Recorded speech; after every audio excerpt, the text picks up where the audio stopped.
साथी Hariom. SAARC education point पर हार्दिक स्वागत करता हूं। चलते हैं अपने हम नेक्स्ट लेवल यानी अगले भाग की तरफ, जो हम हिंदी में वर्णमाला पढ़ रहे थे या हमें आपको अध्ययन करा रहा था। तो उसमें पिछले भाग में मैंने आपको स्वर के भेद और स्वर कितने आधारों पर विभाजित किया गया है उस सभी का आपको अध्ययन करा दिया गया है। अब चलते हैं व्यंजन के, ठीक है, व्यंजन के दूसरे भाग पर यानी व्यंजन वर्ड। ठीक है, चलिए आइए देखते हैं।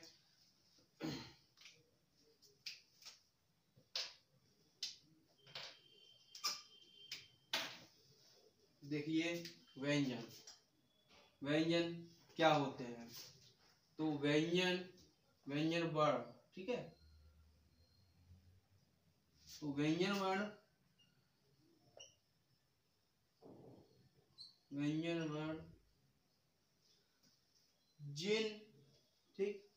जिन व्यंजन वर्णों को उच्चारित करने में, ठीक है, जिन व्यंजन वर्णों को उच्चारित या बोलने में किसी अन्य वर्ण की किसी अन्य वर्ण की अर्थात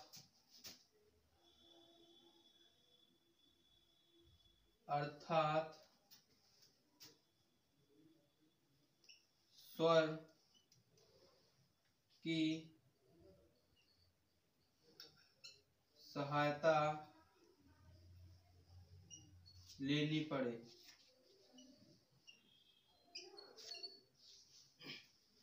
मतलब जिन व्यंजन वर्णों को उच्चारित करने में या बोलने में, ठीक है, किसी अन्य वर्ण की, ठीक है, अर्थात स्वर की सहायता लेनी पड़े, उन्हें व्यंजन वर्ण कहते हैं। अर्थात व्यंजन वर्णों को उच्चारित करने में स्वर के कोई भी वर्ण, ठीक है, जब तक व्यंजन वर्ण में कोई भी स्वर नहीं होगा साथ में, तो वह वर्ण नहीं बोला जाएगा।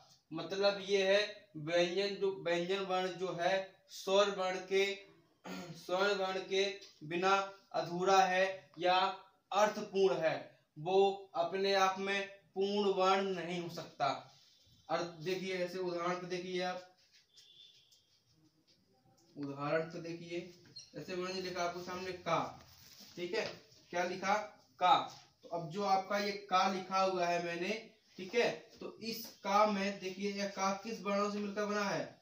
एक तो आधा का और आ, और ये आ जो है आपका क्या है, स्वर है कि नहीं है।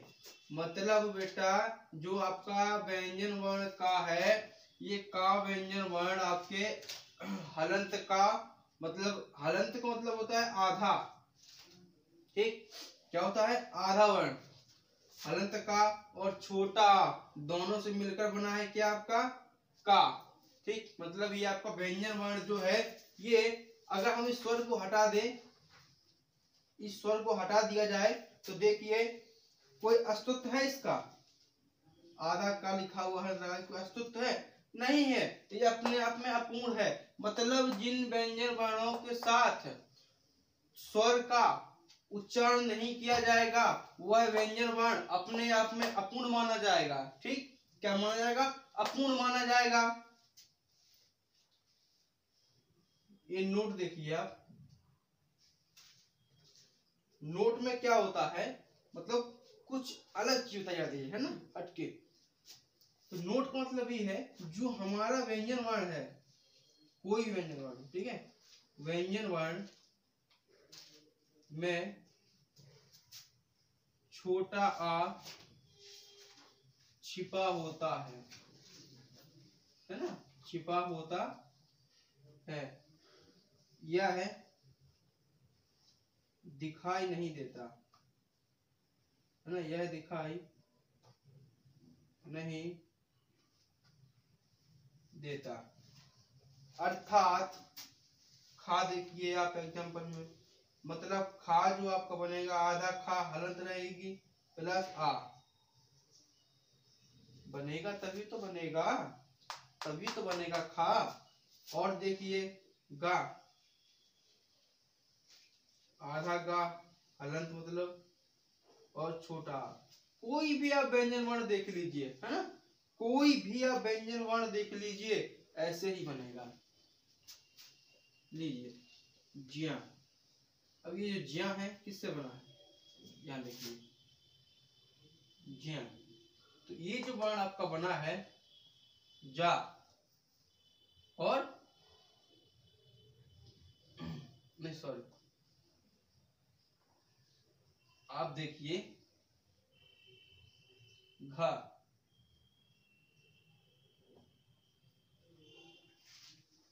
देखिए मतलब छोटा आ छिपा रहता है, दिखाई नहीं देता है।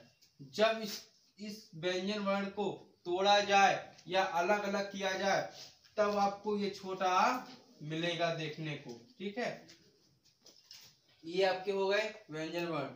चलिए एक बार रिपीट और करते हैं, व्यंजन वर्ण किसे कहते हैं, जिन व्यंजन वर्णों को उच्चारित करने में किसी अन्य वर्ण या किसी स्वर की सहायता से लेनी पड़े या उसकी सहायता से बोला जाए उसे हम व्यंजन वर्ण कहते हैं। अब व्यंजन वर्ण को 4 आधारों पर विभाजित किया गया है, ठीक है। कितने, 4 आधारों पर। चलिए देखते हैं वो 4 आधार कौन कौन से होते हैं। चलिए देखते हैं व्यंजन के भेद, अर्थात व्यंजन, ठीक है, जो हमारा व्यंजन वर्ण है 4 आधारों पर विभाजित किया गया है इसको। तो जो 4 इसके आधार हैं पहले उनका ज्ञान करते हैं, अध्ययन करते हैं, फिर जो 4 आधार हैं उनके अंतर्गत कौन कौन से व्यंजन बनाते हैं तो उनको अध्ययन करते हैं क्रमशः, ठीक है। तो देखिए व्यंजन वर्ण है ना जो आपका,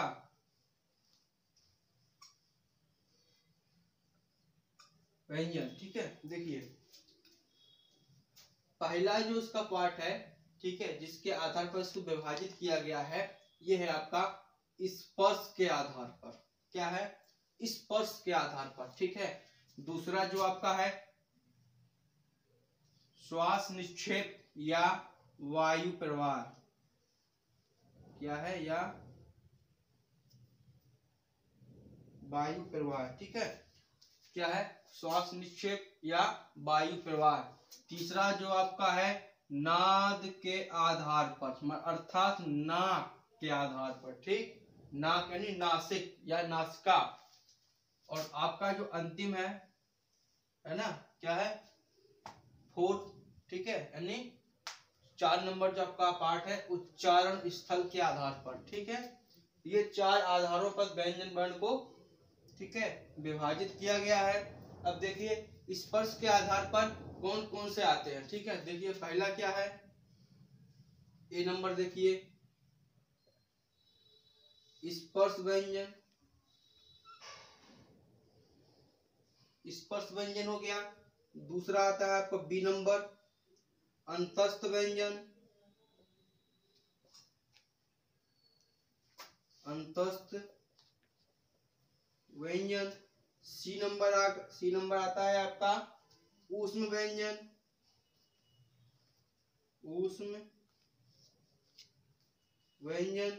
डी नंबर आता है आपका उत्क्षिप्त व्यंजन। क्या आता है, उत्क्षिप्त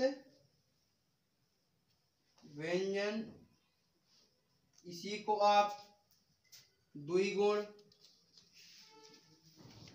है ना, द्विगुण या ताड़नजात, ताड़नजात व्यंजन वर्ण कहते हैं, ठीक। ये जो आपके 4 मतलब यहाँ पे दिखा रहे हैं आपको लिख के, स्पर्श के आधार पर इनको 4 भागों में विभाजित किया गया है। पहला स्पर्श व्यंजन, दूसरा अंतस्थ व्यंजन, तीसरा ऊष्म व्यंजन, और चौथा है आपका, है ना, उत्क्षिप्त व्यंजन या द्विगुण व्यंजन या ताड़नजात। इनके जो 3 नाम है इनको आप किसी भी नाम से पुकार सकते हैं। आपसे क्वेश्चन यहाँ बनता है, ठीक है।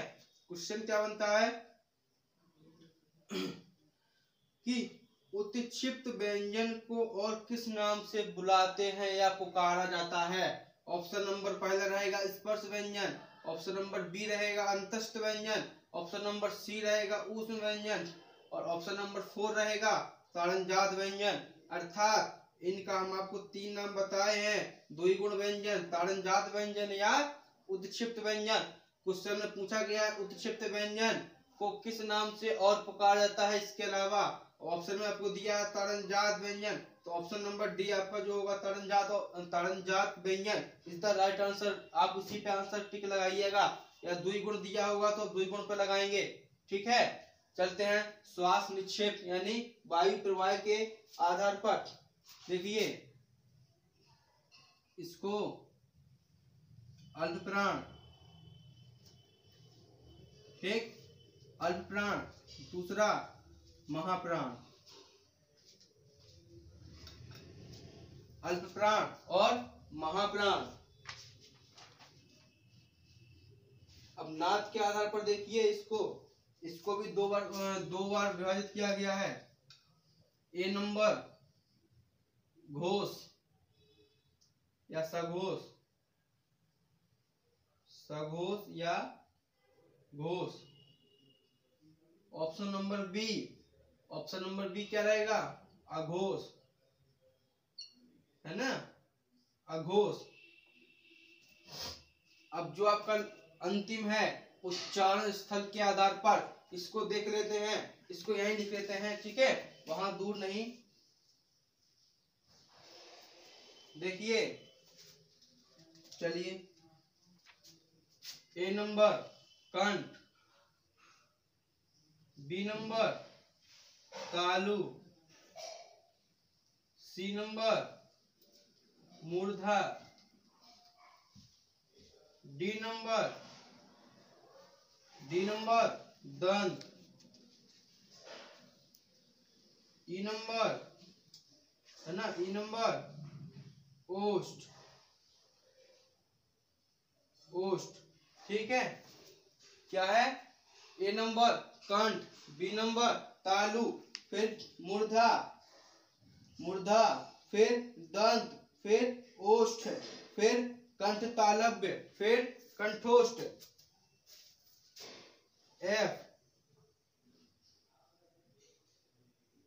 कंठ तालव्य,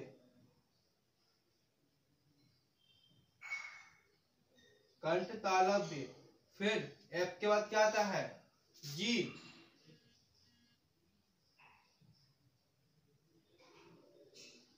कंठोष्ठ। फिर एच नंबर कितने हो गए, देखिए 1 2 3 4 5 6 7, ठीक है। फिर दंतोष्ठ और नासिक, फिर दंतोष्ठ और नासिक।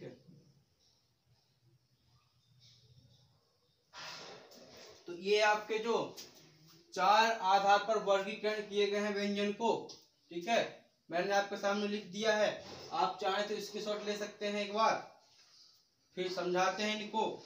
फिर चलते हैं अपने स्पर्श के आधार पर जो 4 भेद बताए गए हैं आपको, इनको पढ़ते हैं, ठीक है। चलिए, शायद आपने स्क्रीनशॉट ले लिया होगा, बढ़ते हैं, ये शुरू करते हैं। पहला टॉपिक, स्पर्श के आधार पर व्यंजन के जो भेद या वर्गीकरण किया गया है उसको पार्ट वाइज पढ़ते हैं, ठीक है, या अध्ययन करते हैं। तो स्पर्श के आधार पर जो हमारा पहला बताए थे हम आपको, क्या बताए थे, पहला जो बताए थे हम आपको वो बताए थे स्पर्श व्यंजन। क्या बताए थे, स्पर्श व्यंजन। अब स्पर्श व्यंजन क्या होते हैं इनको समझिए। जिन व्यंजन वर्णों को उच्चारित करने में, अर्थात जिन वर्णों को उच्चारित करने में या उच्चारण करने में, ठीक है, हमारी वायु, अंदर से जो वायु निकलती है बोलने के लिए, यानी वायु हमारे कंठ, मूर्धा, कंठ, मूर्धा, तालु, ठीक है, दंत, ओष्ठ को स्पर्श करते हुए बाहर निकलती है। ठीक है, अर्थात जिन व्यंजन वर्णों को उच्चारित करने में हमारी वायु, ठीक है, हमारी वायु हमारे कंठ, तालु, मूर्धा, दंत, ओष्ठ को स्पर्श करते हुए बाहर निकलती है। ठीक है, अर्थात उन वर्णों को बोलने के लिए इनका सहारा लेना पड़े। ठीक है, उनको क्या कहते हैं? स्पर्श व्यंजन कहते हैं। क्या कहते हैं? स्पर्श व्यंजन कहते हैं। स्पर्श व्यंजनों की संख्या कितनी होती है? संख्या कितनी होती है? 25। कितनी होती है? 25। और इन्हीं को हम क्या कह सकते हैं दूसरे नाम में? वर्गीय व्यंजन। क्या कहते हैं? वर्गीय व्यंजन। अब आप सोच रहे होंगे कि ये जो वर्गीय व्यंजन हमने लिख दिया नाम, ये कहां से पढ़ा? तो चलिए हम बताते हैं कहां से पढ़ा। हमारे चैनल को सब्सक्राइब, लाइक, शेयर करते रहिए, जिससे आपके साथ साथ आपके साथी भी लाभान्वित हो सके। चलिए बताते हैं ये वर्गीय व्यंजन नाम कहां से पढ़ा, है ना। देखिए आपको पता होगा कि 5 वर्ग होते हैं, है ना। 5 वर्ग होते हैं। कौन कौन से होते हैं वो देखिए आप पहले। चलिए देखते हैं। स्पर्श के आधार पर आपको बताया ना, स्पर्श व्यंजन बताए हैं। अब स्पर्श व्यंजन के अंतर्गत जो 25 वर्ण बताए हैं, हम आपको संख्या बताए हैं, वो 25 वर्ण, उन वर्णों की संख्या 25 कहाँ से आई और उसे वर्गीय व्यंजन कैसे कहा गया, उसको मैं आपको बताता हूँ। तो देखिए, जैसा कि मैंने बताया आपको कि इनकी संख्या कितनी होती है।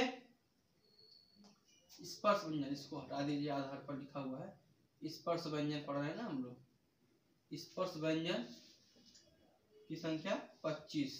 ठीक है, तो देखिए 25 कहां से आती है, काउंट करिएगा। ठीक है, 1 2 3 4 5। ठीक, 5 6 7 8 9 10 11 12 13 14 15 16 17 18 19 20 21 22 23 24 25। मतलब 25 संख्या बताए हैं हम। 25 वर्ण आपको दिखाई दे दिए। अब आपको बताए थे हम वर्गीय व्यंजन कैसे कहा गया। देखिए समझना गौर से, ये जो वर्ग हैं, क्या है? वर्ग है ना। 1 2 3 4 5, 5 वर्ग हैं। मतलब वर्ग है ना, देखिए वर्ग है ना। अब इनको अगर हम पूरा देखते हैं, तो इनको हम वर्गीय व्यंजन नहीं कर सकते हैं। इनको हम वर्गीय व्यंजन नहीं कर सकते हैं। मतलब किसी एक वर्ग में सभी व्यंजन समाहित हैं, है कि नहीं है? ये पूरे एक डिब्बे में बंद कर सकते हैं हम, पूरा नहीं कर सकते हैं। ठीक है, इसी के आधार पर इसको वर्गीय व्यंजन कहा गया। हो गया। ठीक है, देखिए वर्गीय व्यंजन समझने की कोशिश कीजिए आप। अर्थात ठीक है, ये देखिए इसका साइज आपको वर्ग की तरह नजर आ रहा होगा। ठीक, वर्ग की तरह नजर आ रहा होगा। ठीक है, और इसी वर्ग के अंदर ये आपके 5 वर्ग हैं, यानी इस वर्ग के अंदर ये 5 वर्ण आते हैं। फिर दूसरा देखिए, इस वर्ग के अंदर ये 5 वर्ण आते हैं। फिर देखिए इस वर्ग के अंतर्गत फिर ये 5 वर्ण आते हैं। फिर देखिए ता वर्ग को देखिए, इस ता वर्ग के अंतर्गत 5 वर्ण आते हैं।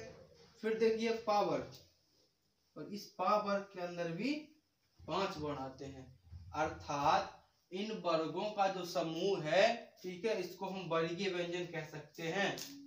ठीक, वर्गीय व्यंजन कह सकते हैं।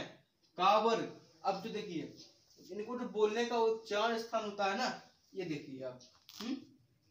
मैं आगे बताऊंगा आपको अंतिम में, ठीक है, जो बताए थे ना अंतिम उच्चारण के उच्चारण स्थल के आधार पर बताए थे ना, कंठ, तालु, मूर्धा, दंत ओष्ठ, कंठोष्ठ, दंतोष्ठ, है ना, सब वहां बताएंगे। लेकिन एक बार देख लीजिए यहाँ, ठीक है। तुम्हारा जो का वर्ग है, क्या है, का वर्ग है, तो का वर्ग बोला जाता है हमारे कंठ से, कंठ से, ठीक। चा वर्ग है जो हमारा, चा वर्ग बोला जाता है हमारे तालु से, ठीक, यानी तालव्य। टा वर्ग हमारा जो है इसको बोला जाता है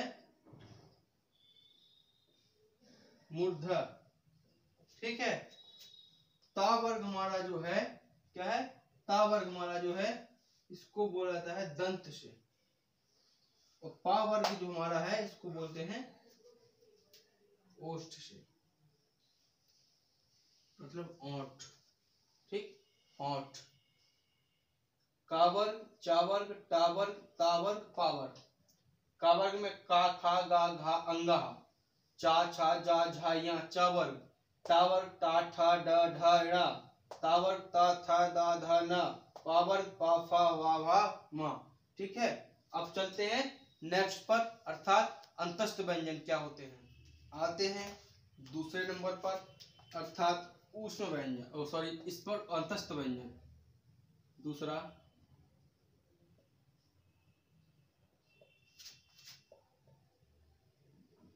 अंतस्थ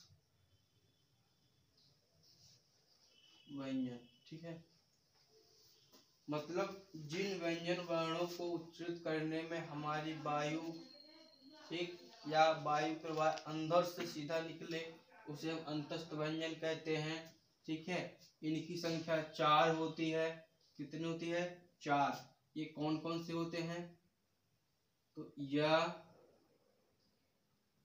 रा, या, रा, ला और वा, ठीक है। क्या होते हैं, या, रा, ला, वा। देखिए इसको हम आपको सीखने की ट्रिक बताते हैं। क्या है, ट्रिक। अब वो ट्रिक क्या है, वो ट्रिक ये है कि देखिए गौर से देखिएगा, ठीक है। सिर्फ एक मिनट का काम है याद करने के लिए अंतस्थ व्यंजन। क्या लिखा है ये, या और रा, क्या हम इसको ये लिख सकते हैं, या, हाँ। अभी क्या लिखा है, ला और वा, तो इसको हम क्या ये लिख सकते हैं क्या, बिल्कुल लिख सकते हैं सर। क्यों नहीं लिख सकते, लिख सकते हैं, क्योंकि हमको याद करना है, हमको जानना है, तो हम कुछ भी कर सकते हैं। उसके लिए अपने समझने के लिए, कॉन्सेप्ट बनाने के लिए हम कुछ भी कर सकते हैं। तो देखिए यहाँ क्या कुछ जोड़ने के लिए लगा लें क्या। अब देखिए अगर आपको लव होता है, ठीक है, तो कहां से होता है भाई, अंदर से तो होगा, दिल से तो होगा, मतलब दिल अंदर से, हो गया। मतलब यार से लव हुआ, कहां से हुआ, दिल से, यानी अंदर से हुआ। मतलब क्या हुआ, या और रा को निकाल दीजिए तो हो गया या और रा, और यहाँ लव लिखा है तो ला और वा, ठीक है। और कहां से हुआ, अंदर से हुआ, तो क्या हो गया, अंतस्थ व्यंजन हो गया।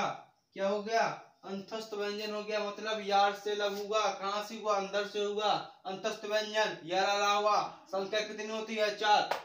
अंतस्थ व्यंजन में ये जो आपके 4 वर्ण हैं, ठीक है, 4 वर्ण हैं, तो ये आपका जो या और वा है, क्या है, या और जो वा है, इनको कहते हैं अर्ध स्वर।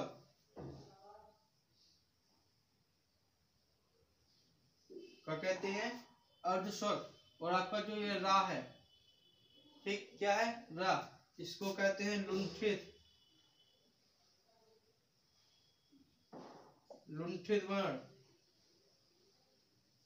उसके बाद जो आपका ला है इसे कहते हैं पार्श्विक, ठीक। अर्थात अंतस्थ व्यंजन की संख्या 4 होती है। और ये कौन कौन से होते हैं? यार अलावा, मतलब यार से लब हुआ,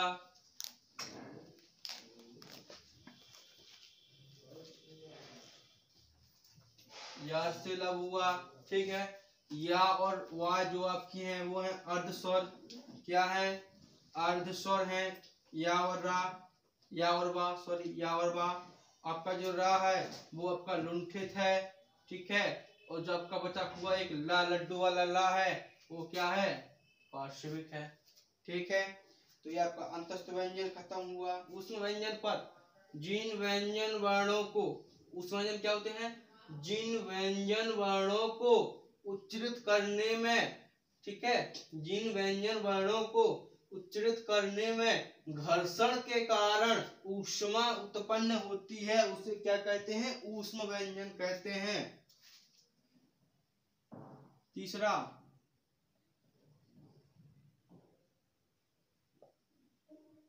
ऊष्म व्यंजन जिन व्यंजन वर्णों को उच्चारित करने में क्या है? जिन ऊष्म व्यंजन जिन व्यंजन वर्णों को उच्चारित करने में हमारी वायु से घर्षण के कारण जो ऊष्मा उत्पन्न होती है उसमें उसे ऊष्म व्यंजन कहते हैं। इनकी संख्या कितनी होती है? 4 होती है। कितनी होती है? 4 होती है। और ये 4 वर्ण कौन कौन से हैं? देख लीजिए। श, श, श और ह। संख्या 4 हो गई। श, श, श और ह, ठीक है। अब ये जो श है इसको कौन सा कहते हैं? तालव्य श, ठीक। इसको कौन सा कहते हैं?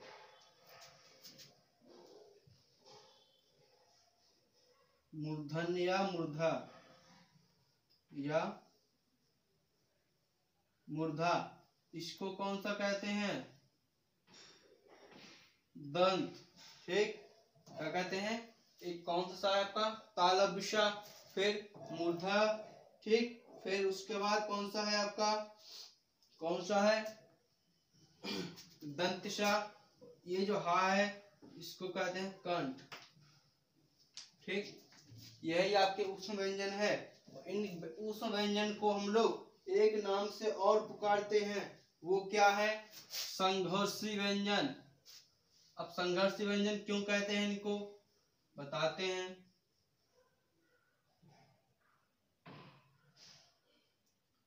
संघर्षी व्यंजन इसलिए कहते हैं इसको साथियों, क्योंकि इन व्यंजन वर्णों को बोलने में हमें संघर्ष करना पड़ता है। मतलब हमारी जो अंदर से वायु निक्षेपित होती है उसको, ठीक है, उसको कई जगह से संघर्ष करते हुए बाहर निकलना पड़ता है।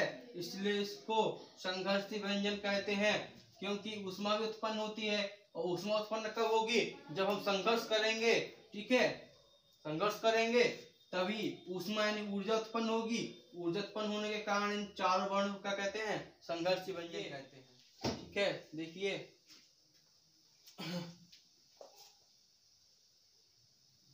आपका क्या आता है अब? उत्क्षिप्त। क्या है? उत्क्षिप्त या द्विगुण या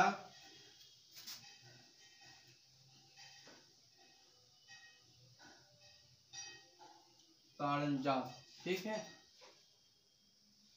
मतलब जो है उत्क्षिप्त कह लीजिए या द्विगुण कह लीजिए या ताड़नजात कह लीजिए, बात एक ही है। बस बशर्ते इनका नाम, इनको नाम दिया गया है, 3 नाम से पुकारते हैं, ठीक है। अब देखिए, है ना, उत्क्षिप्त व्यंजन किसे कहते हैं? ठीक, उत्क्षिप्त व्यंजन किसे कहते हैं? देखिए, जिन व्यंजन वर्णों को, जिन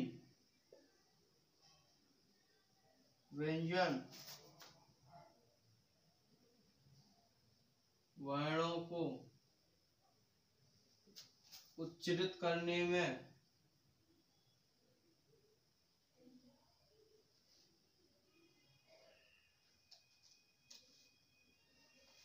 जिन व्यंजन वर्णों को उच्चारित करने में हमारी जिह्वा हमारी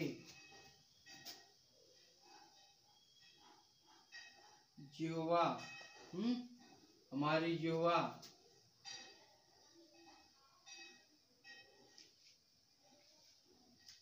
आगे पीछे जाए, ठीक, आगे पीछे जाए या जाकर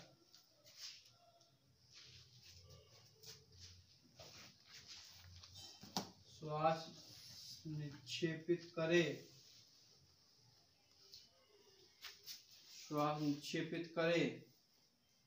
ठीक। जिन व्यंजन वर्णों को उच्चारित करने में हमारी जिह्वा आगे पीछे जाए और श्वास निक्षेपित करे उसे उत्क्षिप्त व्यंजन कहते हैं। करे, उत्क्षिप्त व्यंजन कहते हैं, या द्विगुण व्यंजन कहते हैं, या ताड़नजात व्यंजन कहते हैं, ठीक है। मतलब बेटा साथियों, जो जिस व्यंजन वर्णों को बोलने में हमारी जिह्वा अर्थात जीभ है ना, जिह्वा अर्थात जीभ, ठीक है, आगे पीछे गति करे, आगे जाए पीछे आए, आगे जाए पीछे आए, पीछे आए जाए जाए, आगे आए पीछे आए, ठीक है। मतलब जिह्वा की जो गति रहेगी, ठीक है, जल्दी से पीछे आएगी, जल्दी से आगे जाएगी, ठीक है। तो उन व्यंजन वर्णों को बोलने में हमारी जिह्वा आगे पीछे जाती है, उनको क्या कहते हैं? उत्क्षिप्त व्यंजन कहते हैं, या द्विगुण व्यंजन कहते हैं, या ताड़नजात व्यंजन कहते हैं। इनकी संख्या कितनी होती है? इनकी संख्या होती है 2। इनकी संख्या 2 होती है। और कौन कौन से होते हैं ये?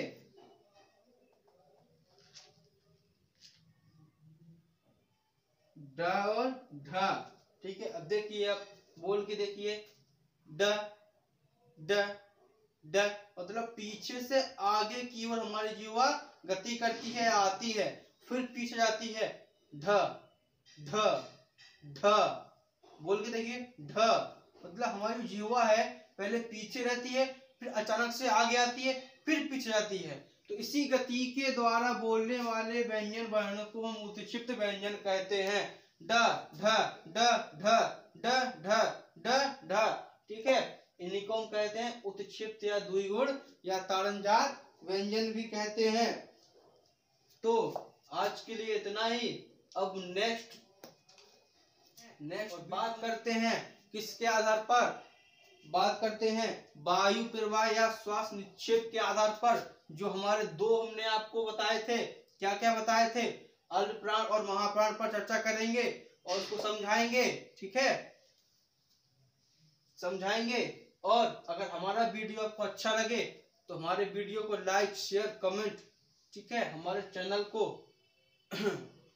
सब्सक्राइब करें। और जितने भी आपके साथी है ना, रिलेटिव हो, जो यूपी टेट, सी टेट या सुपर टेट या किसी भी अन्य वनडे एग्जाम की तैयारी करते हो, तो उनसे प्लीज हमारे चैनल को सब्सक्राइब कराएं। और सब्सक्राइब करते ही आप हमारे चैनल से पठन पाठन कर सकते हैं।